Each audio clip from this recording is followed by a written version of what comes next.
The dreamscape lay in shattered heaps about them. Jagged obsidian towers crashed down across the landscape, crumbling into dust and motes that floated on currents of wind. Above, the sea of stars was blotted out by gaping wounds in the fabric of night.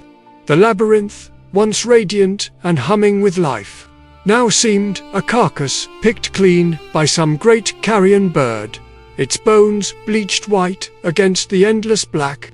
At its center stood the protagonist, trembling, their muscles screaming in protest as every nerve ending buzzed with residual power. Their breaths came shallow and fast, chest aching as if some part of their soul had been ripped clean out and set adrift in the endless void.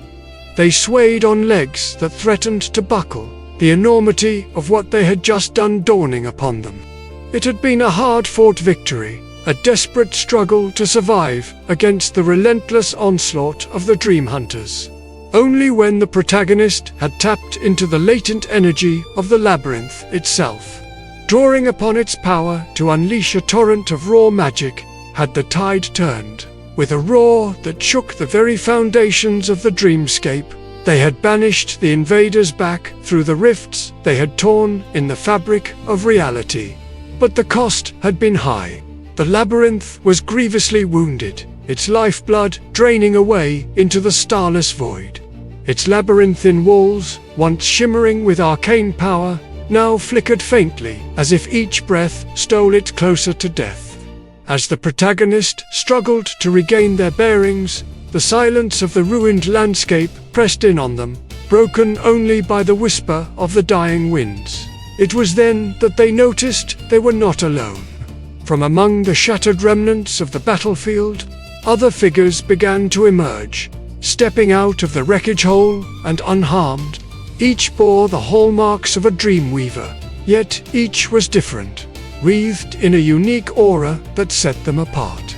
One moved with fluid grace, their limbs twisting and turning as if unbound by the laws of physics.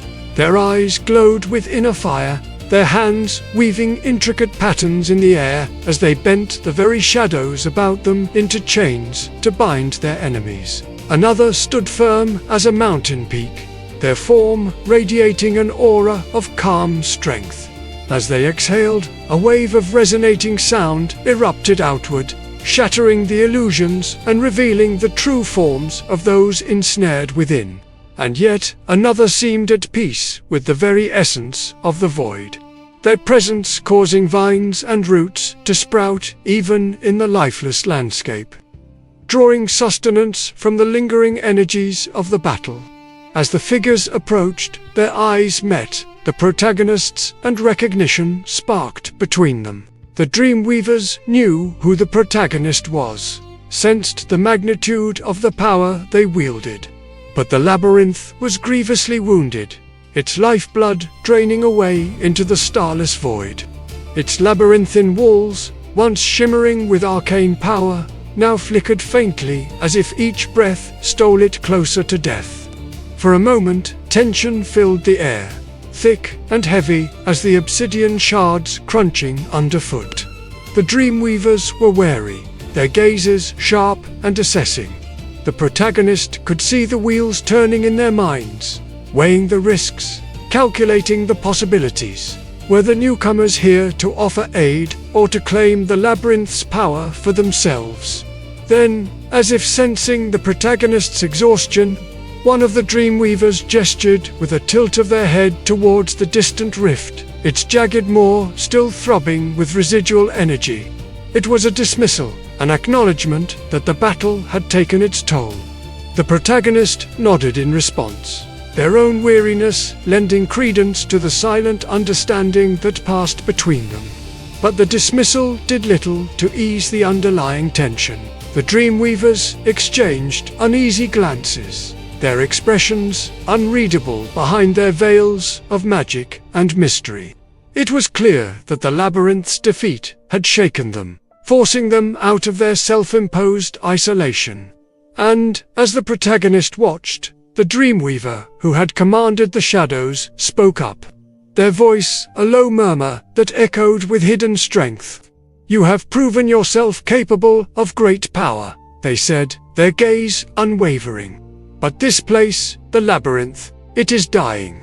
We cannot stay here if we wish to survive." They turned their heads slowly, fixing their intense gaze upon the protagonist, their words carefully measured. "We need your help," they continued, sensing the protagonist's confusion. "The labyrinth is wounded, its power waning. If we are to stand any chance against the Dream Hunters, we must leave." There was a long silence, broken only by the sigh of the dying winds. The protagonist felt the weight of the Dreamweavers' gazes upon them, their unspoken fears and uncertainties. Finally, they spoke, their voice raspy with fatigue. "Where would we go?" A bitter smile touched the lips of the Dreamweaver. "That is the least of our concerns," they replied, gesturing grandly towards the labyrinth's heart, where the wound in the fabric of reality still pulsed with malevolent energy. "The Dream Hunters will not rest until the labyrinth is destroyed. This place is no longer safe, not while the void bleeds magic into our realm." The Dreamweaver paused, considering their words carefully. "We have lingered here too long, biding our time, watching and waiting. It has made us weak. Now we must flee, seek refuge in the uncharted realms, bind our fates together and fortify our defenses." As they spoke, the labyrinth stirred around them, as if responding to their words. Faint glows emanated from the labyrinth's core, pulsing with renewed energy.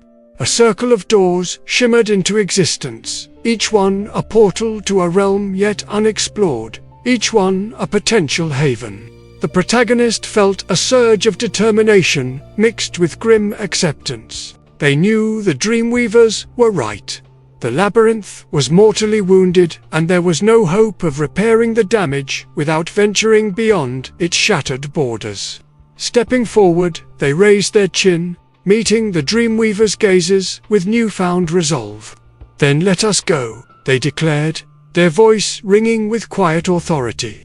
"But we cannot face the hunters alone," they added, glancing at the distant rift, still thrumming with dark energy. "If we are to survive, we must stand together." For a moment, silence reigned, broken only by the sigh of the dying winds. Then the Dreamweaver who commanded sound, their form wreathed in a shimmering aura, nodded slowly. "You are right," they admitted, their voice resonant with power. "We cannot face this threat alone. The hunters have proven too strong, too relentless. We need allies, those who wield powers different from our own." With a graceful gesture, they inclined their head towards the Dreamweaver of Shadows. And where better to find them than here at the heart of the labyrinth, where the threads of all things converge?